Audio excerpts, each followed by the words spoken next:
வணக்கம் நண்பர்களே, விஜயபிரகாஷ் பேசுகிறேன். நிறைய பேர் பணத்தை சம்பாதிக்க நிறைய ஸ்ட்ராட்டஜி பிளான் பண்ணிகிட்டு இருக்கோம். ஆனால் சம்பாதிச்ச பணத்தை என்ன பண்ணுறோம்? என் குரு சொல்லுவாங்க, எவ்வளோ சம்பாதிக்கணுன்றது முக்கியம் இல்லை, எவ்வளோ நம்ம வீட்டுக்கு எடுத்துகிட்டு போகிறோம் அதான் முக்கியம். எல்லா செலவும் உன் பாக்கெட்டில் எவ்வளோ இருக்குது, உன் அக்கௌண்ட்டில் எவ்வளோ இருக்குது? இந்த கேள்விக்கான பதில் தான் இந்த வீடியோ. 10 விஷயங்கள் நம்மளோட பணத்தை எப்படி மேனேஜ் பண்ணணும் அப்படின்றத நம்ம இன்றைக்கி பார்க்க போகிறோம். முதல் விஷயம், இன் அண்ட் அவுட். அவுட் அப்படின்னு சொல்லுவேன். In and out. எவ்வளோ வருது, எவ்வளோ போகுது, இது நமக்கு தெரியணும். எவ்வளோ பணம் உள்ளே வருது, எவ்வளோ செலவாகுது, அது எப்படி செலவாகுது, இதை நம்ம கரெக்டாக பிளான் பண்ணி ஒரு பட்ஜெட்டிங் பண்ணிட்டோம் அப்படின்னா தேவையில்லாத பண விரயத்தை குறைக்கலாம். சரியா?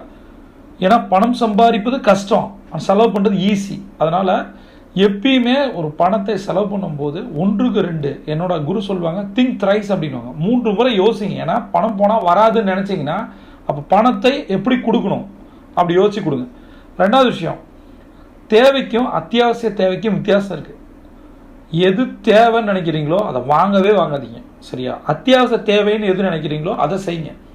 ஒரு லக்ஸுரி ஐட்டம் போகிறதுக்கு முன்னாடி 1க்கு 10 தடவை யோசிங்க, இது தேவையா? டிவியை அப்கிரேட் பண்ணுமா, காரை அப்கிரேட் பண்ணுமா, வீட்டில் இருக்க ஹோம் அப்ளைன்சஸ் ஃபர்னிச்சரை அப்கிரேட் பண்ணுமா, தள்ளி போடலாமா, அந்த செலவை குறைக்கலாமா அப்படின்னு யோசிங்க. 3வது, கடன் வாங்கி மாத கமிட்மெண்ட்டாக ஓட்டாதீங்க. கடன் ஒரு போதை.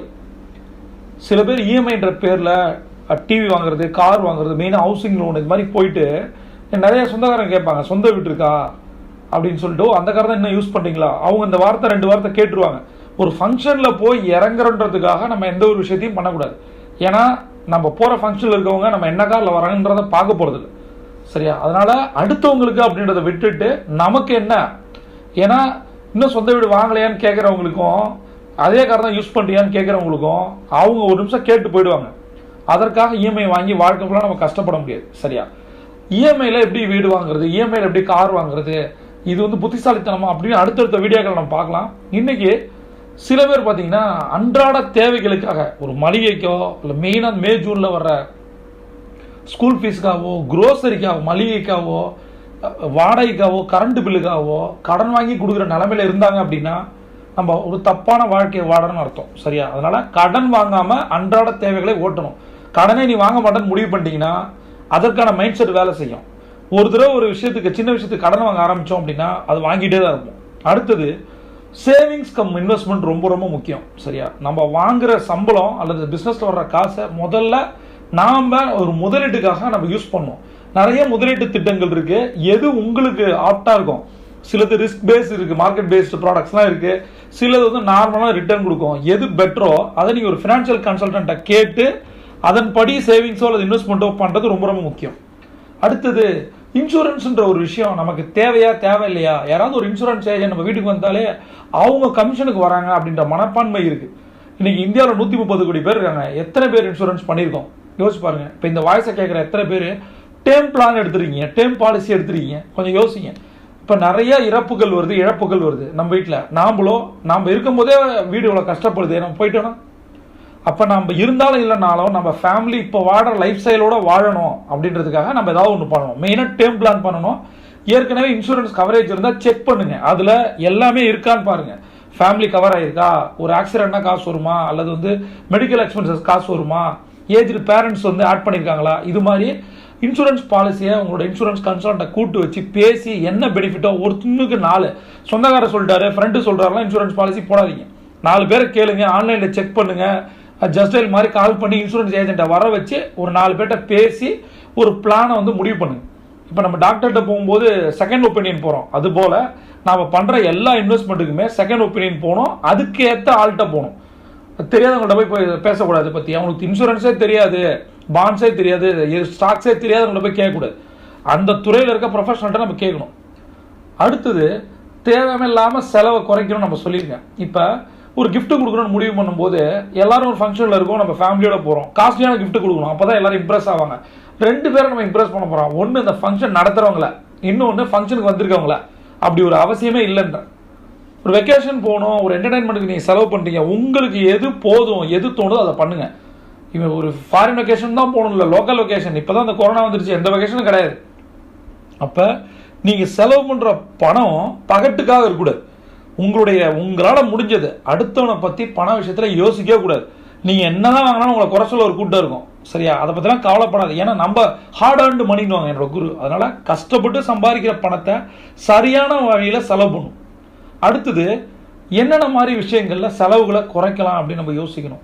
நீங்கள் என்னோட குரு அழகாக சொல்லுவேன், கட் டவுன் அப்படின்வாங்க. கட் டவுன்ற வார்த்தை மிக முக்கியமான வார்த்தை. உங்களோட செலவுகளை எடுத்து பட்ஜெட் எடுங்க. முதல்ல பட்ஜெட் போடாத குடும்பம் கஷ்டம், ரொம்ப கஷ்டம். 31 நைட்டு உங்களுக்கு பிளான் இருக்கணும். இந்த மாதம் எவ்வளோ காசு ஆக போகுது, எவ்வளோ செலவு இருக்குது, ஃபங்க்ஷன்ஸ் ஏதாவது இருக்கா, ஹாஸ்பிட்டல் செக்அப்ஸ் இருக்கா, இது எல்லாத்தையும் பிளான் பண்ணும். பண்ணிவிட்டு அதை வீக்லி எக்ஸ்பென்சஸாக பிரித்து மண்டே டு சாட்டர்டே நீங்கள் பண்ணுற எக்ஸ்பெண்டிச்சரை சண்டே உட்காந்து ஃபேமிலியோட அந்த டிசிஷன் அத்தாரிட்டியோட உட்காந்து ரெவ்யூ அண்ட் மானிட்டர் பண்ணணும். அப்போ தான் நமக்கு ஒரு செலவு அதிகமாக இருக்குது, இதை குறைக்கலாம் அப்படின்னு தோணும். எதெல்லாம் கட் பண்ண முடியும் அப்படின்றத நீங்கள் யோசிங்க. சரியா? ஒன்று கட் பண்ணணும், இல்லை ஒன்று செலவு குறைக்கணும். அடுத்தது இந்த கரண்ட் பில் மாதிரி விஷயங்கள்லாம் இருக்குது. எதுக்காக நான் சொல்கிறேன்னா, இப்போ நம்ம ஒரு டிவி பார்த்துட்டு இருக்கோம், ஒரு ஹாலில் இருக்கும், பெட்ரூமில் இருக்கும், ஒரு ரெஸ்ட் ரூம் போகிறோம் அப்படின்னா அப்படியே சில பேர் போயிட்டு வருவாங்க. அப்போ போகும்போது ஃபேன் ஆஃப் பண்ணிட்டு போகணும். ஏன்னா அந்த ஃபேன் ஓடுறது வேஸ்ட் தானே. அதே மாதிரி லைட் இருந்துச்சுன்னா 2 டியூப் லைட்டாக 1 டியூப் லைட் ஆகலாம். நம்ம ரெஸ்ட் ரூம் போகிற நேரத்தில் ஒரு நைட் லாம்பை கூட போட்டு போகலாம், தப்பே கிடையாது. அப்போ எதெல்லாம், ஏன்னா கரண்ட் பில் தாறுமாறாக வருது, இப்போலாம் பயமாக இருக்குது. அப்போ இந்த மாதிரி விஷயங்களை நம்ம குறைக்கணும். சின்ன சின்ன விஷயங்களில் நம்ம செலவை கண்ட்ரோல் பண்ணால் தான் பெரிய பெரிய விஷயங்களை அச்சீவ் பண்ண முடியும். ரைட்டா? அடுத்தது பில் பேமெண்ட்டு என்னன்னைக்கு வருது. நிறைய பேருக்கு தெரியும், கரண்ட் பில் கட்ட மாட்டாங்க, ஆஃபீஸ்லேயும் வீட்லேயும் வந்து ஃபீஸை பிடிக்கிட்டு போயிடுவான். லாஸ்ட் நாள்னு ஒரு வேர்டே கிடையாது. லாஸ்ட் நாள்ன்றது முதல் நாள் நினச்சிங்க. 1ஆம் தேதி எல்லாத்தையும் கட் டவுன் பண்ணுங்க. எல்லாத்தையுமே வந்து பேமெண்ட் ஆன்லைன் பேமெண்ட்டில் பண்ணியிருக்கேன். அதை முதல்ல எழுதி வச்சிங்க. இப்போ 1ஆம் தேதி வாடகையா, 2ஆம் தேதி கரண்ட் பில்லா, 3ஆவது க்ரோசரியா, 4ஆவது ஸ்கூல் ஃபீஸா, இந்த மாதிரி வரிசையாக எழுதிங்க. அதாவது ஒவ்வொரு குடும்ப தலைவனுக்கும் குடும்ப தலைவிக்கும் 31ஆம் தேதி அல்லது 30ஆம் தேதி ஈவினிங்க கையில் டேட்டாஸ் ரிப்போர்ட் இருக்கணும். இந்த மாதம் எவ்வளோ செலவு வரப்போகுது, அதை விட 20% எக்ஸ்ட்ரா நீங்கள் வந்து பட்ஜெட் வச்சுக்கணும். ஏன்னா அன்எக்ஸ்பெக்டட் விஷயங்கள் நடந்துடும். திடீர்னு ஒருத்தர் ஹெல்ப் கேட்டு வருவார், நம்ம செய்கிற மாதிரி இருக்கும், ஹாஸ்பிட்டல் எக்ஸ்பென்சஸ் வரும், ஏதாவது ஒன்று நடக்கும் நம்ம லைஃப்பில். அதுக்காக எமர்ஜென்சி ஃபண்டு ஒரு 20% வச்சுக்கணும். அடுத்தது எந்தெந்த விஷயங்களை செலவு குறைக்கலாம்னு சொன்னதில் பார்த்தீங்கன்னா, ஃபுட்டு வந்து இப்போ நிறைய பேர் ஆர்டர் பண்ணி சாப்பிட்றாங்க. ரைட்டா? இப்போ ஒரு பெரிய ஒரு நண்பரோட நான் பார்த்துட்டே இருந்தேன். நாங்கள் போயிட்டே இருக்கும்போது வித்தியாசமாக இருந்தது. ஒரு பெரிய மில்லியனர் அவர். ஆக்சுவலாக நானும் அவரும் காரில் ட்ராவல் பண்ணுறோம். ஒரு ஹோட்டல் இருக்குது, ஒரு 3 ஸ்டார் ஹோட்டல். ஒரு டீ குடிச்சிட்டு போகலாம் நான் சொல்கிறேன். அவர் வந்து அந்த கேட்டுக்கிட்ட கார் போயிடுச்சு. அப்போ வந்து அவர் சொல்கிறார், ஒரு நிமிஷம் இருங்கன்னு சொல்லி இன்னொரு இடத்துக்கு போகலாம் அப்படின்னு சொல்கிறாரு. எனக்கு ஒன்றும் புரியல. இங்கே இருந்த பக்கத்தில் 2 ஸ்ட்ரீட் அப்படின்னு சொன்னார். அந்த பக்கம் காரை நிறுத்தி நாங்கள் வந்து ஒரு இஞ்சி டீ குடிக்கிறோம். ஒரு 3 ஸ்டார் ஹோட்டல், என் ஃபேவரட் ஹோட்டல். எப்பயுமே நான் அந்த ஹோட்டல் போவேன். அங்கே என்னோட கிளைண்ட்ஸ் வந்தால் நாங்கள் தான் முதல்ல நான் மீட் பண்ணுவேன். சரி, ஃபர்ஸ்ட் இன்ட்ரோ வந்து அந்த அந்த அந்த இடத்துல தான் இருக்கும். 2 தெரு தள்ளி ஒரு கடைக்கு கூட்டிகிட்டு போய் ஒரு டீ வாங்கி கொடுத்தாரு. நாங்கள் வந்து குடிக்கும்போது என்ன தோணுச்சுன்னா, இந்த ஹோட்டல்ஸ் எல்லாமே இருக்குது. நான் வந்து ஹோட்டலை கம்பேர் பண்ண விரும்பல. குவாலிட்டியும் வந்து அமௌண்ட்டையும் நான் கம்பேரே பண்ணக்கூடாது. அது வேறு, இது வேறு. இருந்தாலும் நான் குடித்ததுலேயே பெஸ்ட் டீயாக தான். அப்போ அவர் எப்படி இருக்குன்னு கேட்டார். சூப்பராக இருக்குன்னார். அப்போ அவர் சொன்னார், வேலை தேடின நாட்கள்லேருந்து இந்த கடையில் நான் குடிக்கிறேன். இதில் வந்து உங்களுக்கு ஏதாவது அப்ஜெக்ஷன் இருந்துச்சா இங்கே வந்து குடிக்கிறதுக்கு? சார் சூப்பராக இருந்துச்சா, எக்ஸலண்ட்டாக இருந்துச்சு. அங்கேனா ஒரு அங்கே என்விரான்மெண்ட் இருக்கும், பட் அந்த அளவுக்கு டேஸ்ட்டாக இருக்குமான்னு தெரில, இருந்ததில்லை. நான் என்னோட ஃபேவரட் ஹோட்டல் அது. ஆனால் இன்றைக்கி நீங்கள் சொல்லிட்டீங்கல்ல, கண்டிப்பாக வீக்லி ஒன்ஸாக நான் வரேன்னு சொன்னேன். அவர் யோசிக்கவே இல்லை. அவர் நினச்சிருந்தாருன்னா 3 ஸ்டாரில் 7 ஸ்டார் கூட போயிருக்கலாம். சரி, என்னோட கிளைண்ட் தான் ஒரு மிகப்பெரிய பணக்காரர்.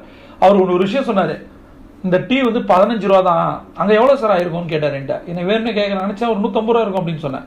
15 ரூபாய்க்கு 150 ரூபாய்க்கு இருக்குது. யோசிச்சு பாருங்க, வெறும் 30 ரூபாயில் நல்ல ஒரு அந்த ஃபீல் கிடச்சிருக்கு பாருங்க. ஃபீலுக்காக யோசிங்க சார். நிறைய இடங்கள் இந்த மாதிரி இருக்குது. அது இப்போ நான் என்ன யோசிக்கிறேன்னா, அவ்வளோ பெரிய ஆள் வந்து எனக்காக அந்த கடைக்கு வந்து அந்த ஹோட்டலுக்கு வந்து டீ குடிச்சிருக்கலாம். பட் அவர் தேடி போகிறாரு. அவர் என்ன சொல்கிறாரு, எந்த அளவுக்கு காஸ்ட்டை கட் டவுன் பண்ணுவான் சார். எவ்வளோ சார் ஆக போகுது? அதிகபட்சம் 50 ரூபா. இதுக்கு ஏன் சார் அங்கே போகணும் அப்படின்னு ரொம்ப நான் ஆடியே போயிட்டேன். நான் அவ்வளோ பெரிய மல்டி மில்லியனர் வந்து ஒரு டீ குடிச்சா வெளியில் 50 ரூபா, அதுக்கு ஏன் சார் அங்கே போகணும்? டீக்காக ஏன் சார் அங்கே போகணும் அப்படின்னாரு. அப்போ அந்த 3 ஸ்டார் ஹோட்டலில், 5 ஸ்டார் ஹோட்டலில், 7 ஸ்டார் ஹோட்டலில் டீ குடிக்கிறவங்களாம் ஒரு நிமிஷம் யோசிச்சு பாருங்க. மிகப்பெரிய பணக்காரனே அப்படி யோசிக்கும் போது நாம் எப்படி இருக்கும்? அதனால ஒரு ஃபுட்டு ஆர்டர் பண்ணும்போது, ஒரு பிரியாணி ஆர்டர் பண்ணுறோம் அப்படின்னும் போது சாதாரணமாக ஒரு 300 ரூபா இருக்குது. அந்த 300 ரூபாயை யோசிங்க. ஏன்னா இப்போ லாக்டவுன் டைம், அந்த 300 ரூபாயில் நம்ம கம்மி செலவு பண்ணி அந்த 100 ரூபாய்க்கு 2 பேருக்கு சாப்பாடு வாங்கி கொடுத்தோன்னு வச்சுங்களேன். ஒரு வெரைட்டி ரைஸ் செஞ்சு 5 பேருக்கு அந்த தெருவுக்கு கொடுத்து பாருங்கள். அதில் கிடைக்கிற புண்ணியம் வேறு மாதிரி இருக்கும். அது உங்களுடைய பிள்ளைகளுக்கு ஒரு சொத்தாக மாறும். நீங்கள் வாங்கி வச்சிருக்க ப்ராப்பர்ட்டி மட்டும் சொத்து கிடையாது, நீங்கள் சேர்க்குற புண்ணியமும் சொத்து. அதனால் என்னென்ன விஷயங்கள் நான் சொல்லணும் அதை நீங்கள் கடைபிடிக்கணும். முதல்ல இதை கேளுங்க. ஒரு நோட் எடுத்து, டைரி எடுத்து நோட்ஸ் எடுங்க. ஏதாவது டவுட் இருந்தால் கமெண்ட்டில் கேளுங்க. நண்பர்களை திரும்பி சொல்கிறேன், என் குரு சொல்கிற மாதிரி தான், பணம் போனால் வராதுன்னு நினைக்கும் போது தான் பணத்தை நம்ம பிடிச்சி செலவு பண்ண முடியும். திங்க் த்ரைஸ், இதுதான் சக்ஸஸ் ஃபார்முலா. பிரபஞ்சம் கொட்டி தர காத்திருக்கு. See you on top.